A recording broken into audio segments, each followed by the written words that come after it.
नमस्कार दोस्तों, आज मुजफ्फरपुर, भागलपुर, छपरा, मोतिहारी से मुरारी, गिरधारी, जयश्री और कुमारी, यहाँ तक कि पूरा बिहार नीतीश कुमार जी से ये पूछना चाहता है कि क्या किए हो? अरे क्या किए हो? क्या किए हो? अरे क्या किए हो?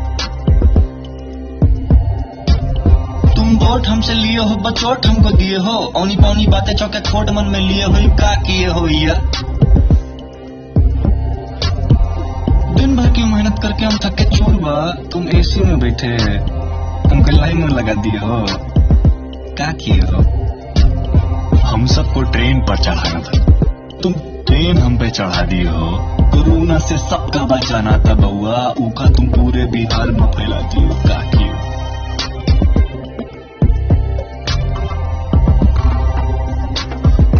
क्या किए हो?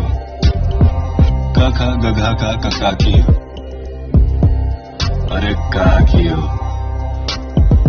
कहता के हो सीएम साहब, गद्दी पे बैठ के बस आके हो अपनी फटी छोड़ के काहे उइके में जाके हो। 15 साल में ही है हाल, इतनी धीमी है विकास की चाल। पीला, काला या लाल, गल न पाएगी अब तुम्हारी दाल। तुम्हारे लॉ एंड ऑर्डर से हमारी भैंसी गोबर आगे है, अगर अंतरात्मा जागी है फिर कौन इसका भागी है। घोटाला पर देश बनाकर राजनीति चालू है, तुम बुड़बक जैसे बैठे हो, सब कुछ गोड़ दिए हो, सब गोड़ दिए हो, सब गोड़ दिए हो। क्या किए हो? क्या किए हो?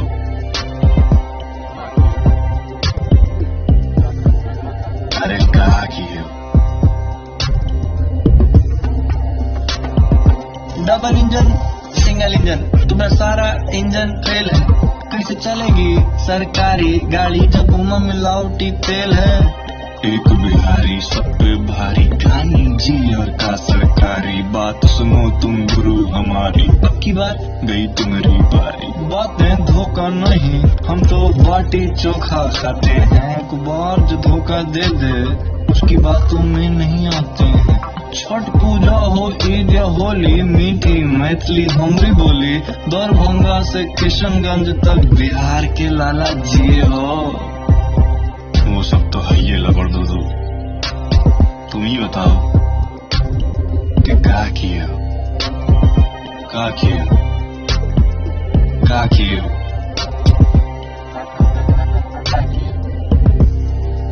ये जाओ, क्या किए हो? कसम से अरे क्या किए हो?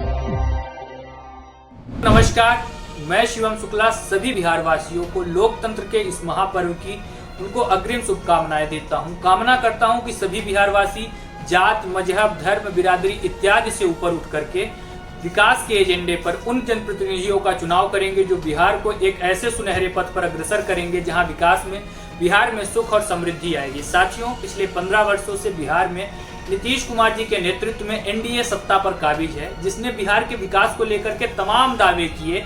अर्थव्यवस्था को, रोजगार को, किसानों की हालात, मजदूरों की हालात, महिलाओं की हालात, बिहार का जो इंफ्रास्ट्रक्चर है, बिहार का जो स्वास्थ्य का ढांचा है, उन सब पर दावे किए गए सरकार की ओर से, नीतीश कुमार जी की ओर से। लेकिन जब उनको मालूम पड़ गया उनके उन दावों को सत्य की कसौटी पर तौला जा रहा है, बिहार की जनता निर्णय कर रही है कि आखिर उन दावों को धरातल पर किस प्रकार से बिहार की जनता को लाभ मिला, कितने हालात बदले बिहार के मजदूरों को, कितने मजदूरों को आज भी बिहार से बाहर जाकर के दर दर भटक करके मजदूरी करनी पड़ रही है, कितने मजदूरों के हालात आज भी विषम बने हुए हैं, कितने किसानों की स्थिति दयनीय बनी हुई है।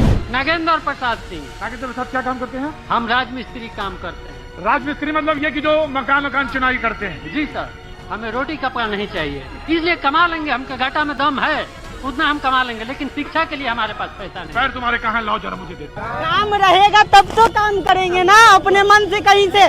4 लाख वैकेंसी बिहार में खाली है, 4 लाख वैकेंसी खाली है बिहार में। 4 सड़क बना देना विकास नहीं होता है। आज भी मजदूर बाहर जाता है कमाने, आज भी मेरे जैसा युवा बाहर पढ़ने जाता है। कॉलेज बना, बना कॉलेज बिहार में 15 साल हो गया, क्या रोजगार मिला बिहार में? सिर्फ सड़क बना देना ही विकास नहीं होता है, समझ गए? ये सरकार से अब जनता उब चुकी है चाचा। हमको रोजगार चाहिए, हमको रोजगार चाहिए, रोजगार दो।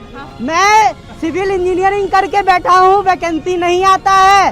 5 सीट पे 5 लाख युवा वैकेंसी भरता है, 5 सीट पे कैसे मिलेगा रोजगार? कोई खुश नहीं है। यहाँ पे बीए करके ऑटो चला रहे हैं, कोई रोजगार नहीं है। नीतीश कुमार शिक्षा के क्षेत्र में किया क्या है इस बार?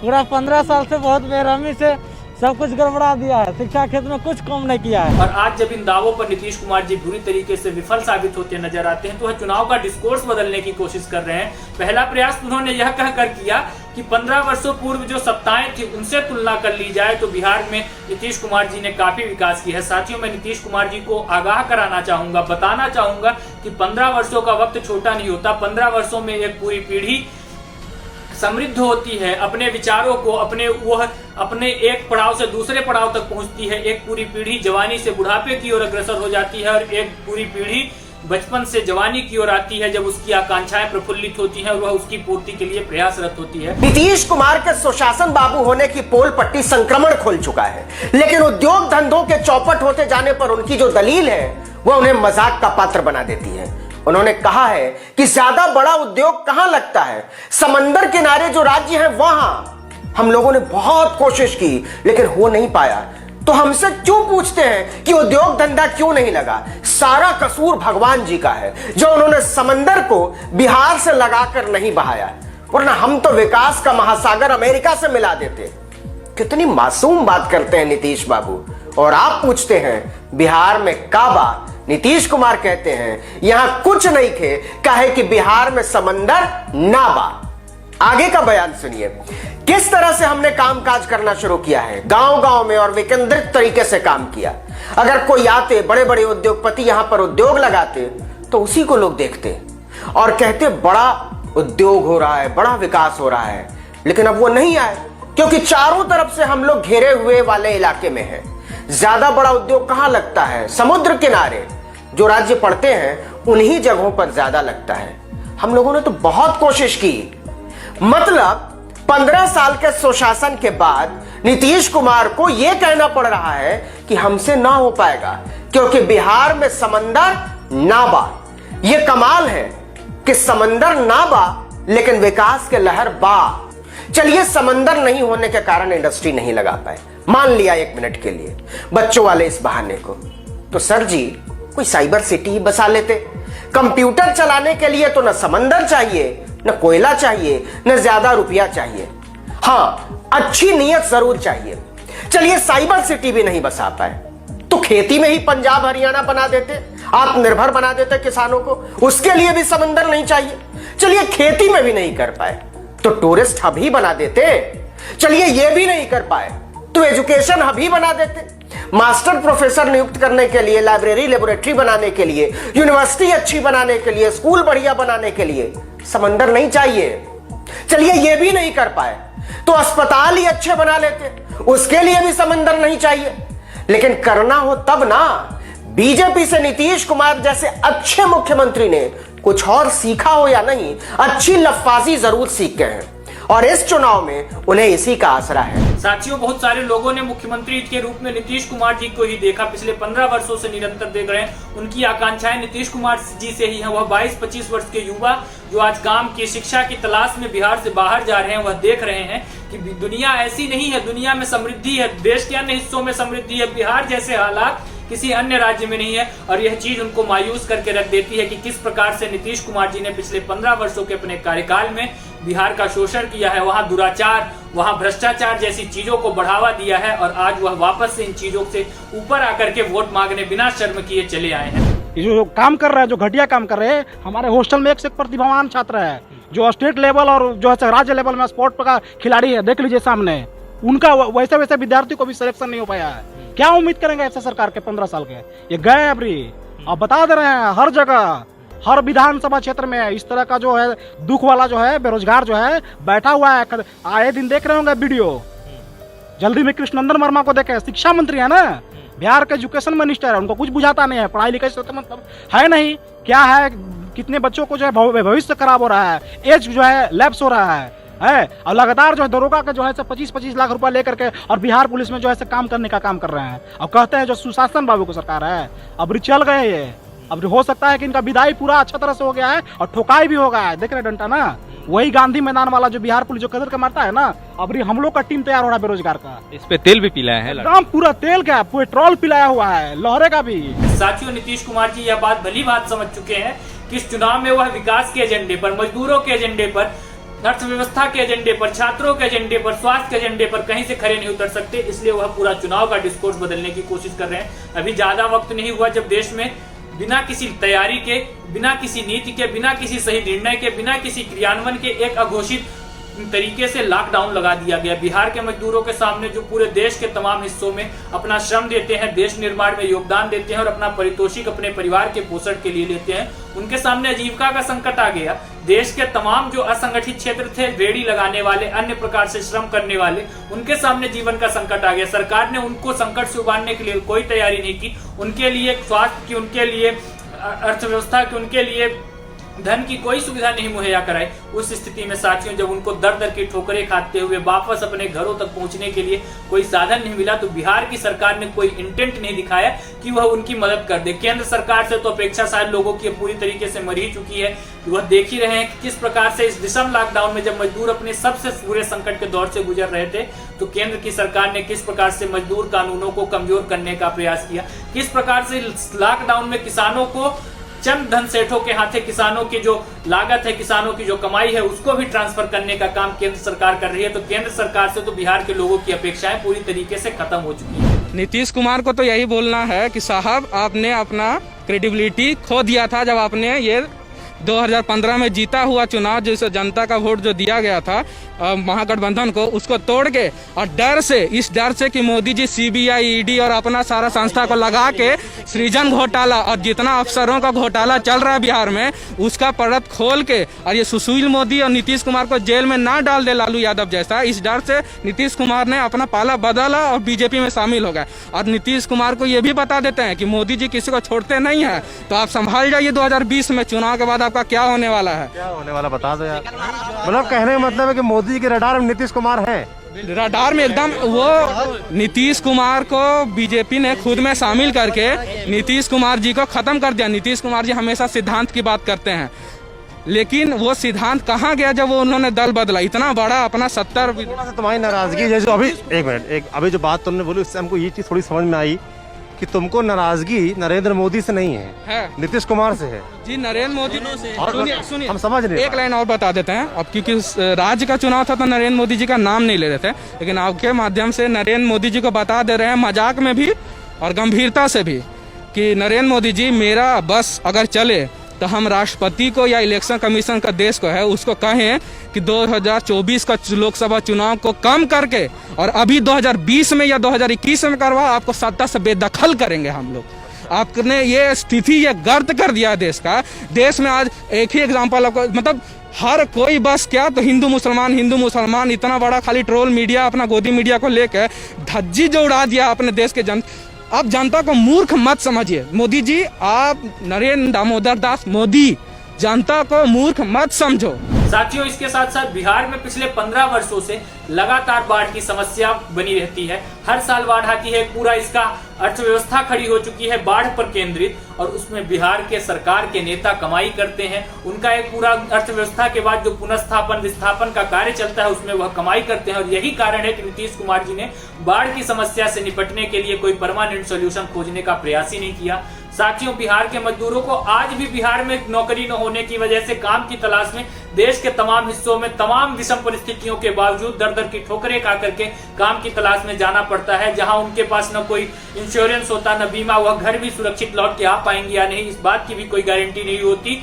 इस स्थिति में तक बिहार को नीतीश कुमार जी ने पहुंचाया है, उससे उबारने का प्रयास नहीं किया है। उल्टे आज उसी शर्म करने के बजाय वोट मांगने लोगों के बीच आ गए हैं। साथियों, बिहार के युवाओं को आज मामूली चीजों की पढ़ाई BA MA करने के लिए भी देश के बड़े शहरों में जाना पड़ रहा है, जहाँ खर्चे इतने ज्यादा है, जहाँ रहने का कॉस्ट इतना ज्यादा है, उनको अपने घर, अपने गांव, अपने प्रदेश में वह शिक्षा के अवसर नहीं मिल पा रहे हैं जो मिलने चाहिए। स्वास्थ्य के लिए आज छोटी छोटी बीमारियों को इलाज के लिए बिहार के लोगों को देश के बड़े महानगरों में जाना पड़ रहा है, क्योंकि नीतीश कुमार जी पिछले 15 वर्षों में बिहार के लोगों के लिए स्वास्थ्य की सुविधाएं नहीं मुहैया करा पाए। कैसा स्थिति है इस विधानसभा में छात्रों का? बहुत बुरा स्थिति है, बेरोजगारी की हालात बहुत खराब है। यहाँ पे देख लीजिए कि कितने भी युवा हैं, उनके पास कोई भी रोजगार नहीं। बहुत अच्छे अच्छे डिग्री लेके आप बैठे हुए हैं, न बिहार में कहीं रोजगार नहीं है। हम लोग बैठे हुए हैं ऐसे। चलिए बैठे हुए हैं, क्या कह रहे हैं भाई?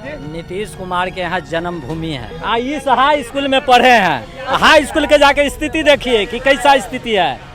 मतलब वो मुख्यमंत्री जो कहते हैं कि पढ़ाई लिखाई में स्कूल में बहुत अच्छा काम किए हैं। हम जानते भी कि साइकिल मिला है, पोशाक मिला है, और जिस स्कूल से मुख्यमंत्री जी पास करके निकले हैं उनका स्थिति कैसा है? जा करके देख लीजिए। बहुत मैंने इतना दब है कि मैंने देखा जाए, उसको लाइव किया जाए कि कैसा स्थिति है। मैंने ऐसा चलिए हाँ, हम लोग बिहार पे बात नहीं करेंगे, हम लोग नेशनल बात नहीं करेंगे, हम लोग विधायक से बात करेंगे। जो हमारा प्रतिनिधि होता है बख्तियारपुर का, उनको 5 साल में 15 करोड़ रुपया का फंड मिला। बीजेपी की कार्यकर्ता हो या बीजेपी विधायक से मैं आपके माध्यम से पूछना चाहता हूँ कि 15 करोड़ में कोई भी शिलान्यास उद्घाटन करने का बोर्ड उनका लगा हुआ है बख्तियारपुर विधानसभा में? कहीं नहीं है। कहीं पर जाकर देखिए उस स्कूल को जिस स्कूल में नीतीश कुमार जी पढ़े हैं। दिखाई दे रहा है जी? जी दिखाई दे रहा है।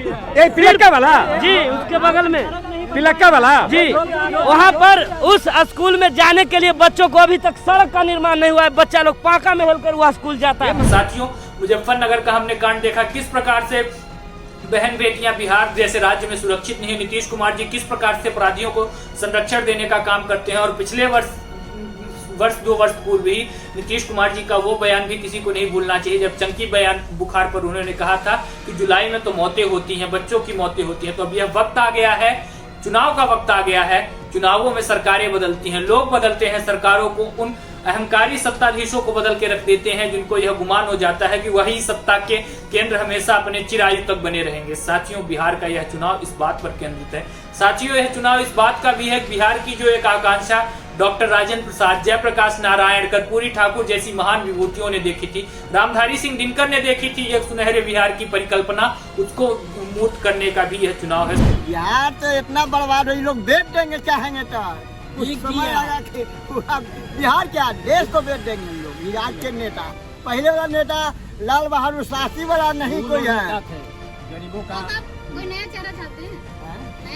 नया चेहरा तो बनना नहीं पड़ेगा। अब अगर सोचे, मान लीजिए अब इस बारी चुनाव आप जाएंगे, आप कुछ तो सोच के जाएंगे ना भाई, किसको वोट करें? ये साहब क्या सोच के जाएंगे? हम तो जाएंगे कि ललटेन में दे रहे हैं और चल जा रहा है तीर में। ऐसा भी है?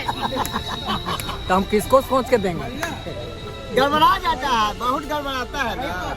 दीजिएगा कुछ में हो जाता है कुछ में। इसी का नाम है बिहार। इसी का नाम है बिहार। बिहार। साथियों, आपको तय करना है कि आपको इन सांप्रदायिक फिरका परस्त लोगों के साथ जाना है, जो चुनाव में हारना शुरू कर देते हैं तो जाति मजहब घुसा करके, राष्ट्रवाद घुसा करके, एक छद्म तरीके का राष्ट्रवाद जिसमें कोई सच्चाई नहीं होती, जो राष्ट्र को चीन हमारी 20 सैनिकों को शहीद करके चला जाता है, जिनकी शहादत पर ट्वीट करने के लिए प्रधानमंत्री को वक्त नहीं मिलता, वह अपने आप को राष्ट्रवादी बोलते वक्त चुनाव में सर्व नहीं खाते। हो सकता है यह जो नायाब फॉर्मूला आरएसएस की लेबोरेटरी में निकाला गया है, थोड़ा सा फर्जी राष्ट्रवाद, थोड़ा सा धर्मांधता, थोड़ा सा सांप्रदायिकता, थोड़ा सा फिरका परस्ती, इन आदि चीजों को जोड़ करके चुनाव जिता दे।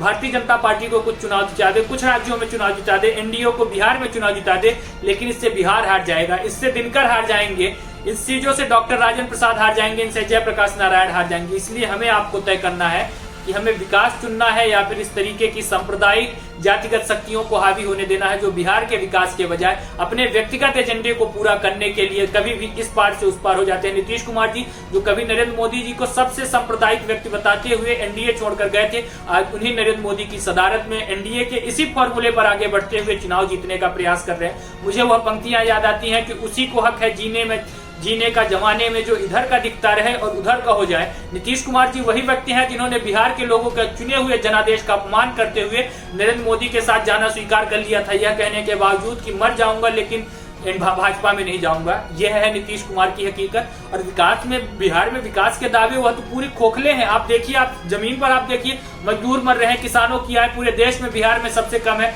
मजदूरों की आय सबसे कम है, प्रति व्यक्ति आय बिहार में सबसे कम है। बिहार में जो प्रसव के दौरान माताओं की मौत होती है वह सर्वाधिक है। बिहार में 10 में से 9 बच्चे कुपोषित हैं। आखिर इन सब की जवाबदेही कौन लेगा? 15 वर्षों में नीतीश कुमार जी ने ऐसी सड़कें तो जरूर बनाई कि जो बिहार के मजदूरों को पलायन करके बिहार से बाहर ले जाए, लेकिन एक सड़क ऐसी नहीं बनाई जो बिहार के लोगों को उनके राज्य में रोजगार तक पहुंचाने का कार्य करे। साथियों, बिहार में 7 करोड़ युवाओं वाला राज्य, उस युवा ने अपनी पूरी आयु में नीतीश कुमार के अलावा किसी को मुख्यमंत्री के रूप में नहीं देखा। अब उसकी आकांक्षाओं का जवाब देने का, उसके बचपन के बर्बाद होने का, उस जवान पीढ़ी के बुढ़ापे तक जाने के बीच उसकी जो जवानी का नुकसान हुआ है उसकी भरपाई का जवाब देने का जब नीतीश कुमार को वक्त आया तो नीतीश कुमार 15 वर्ष पूर्व जाकर के अपना हिसाब देना चाह रहे हैं। धन्यवाद साथियों। जय हिंद, जय भारत। तुम ही बताओ कि क्या किया